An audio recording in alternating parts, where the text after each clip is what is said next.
Welcome to Financial Hub.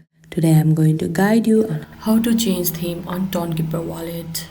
For that, make sure you already have the application on your device and you are logged in.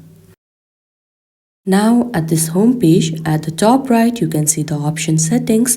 All you have to do is tap over there.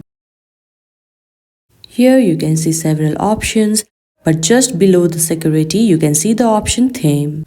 Right now you can see that my Tonkeeper wallet is in deep blue theme. Now to change it, all you have to do is tap on that option. You can see 4 choices: deep blue, dark, light or system. For this video we will go for system.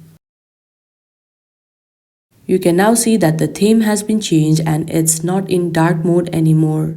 I hope this video was helpful. Don't forget to like this video and subscribe our channel Financial Hub. Thank you.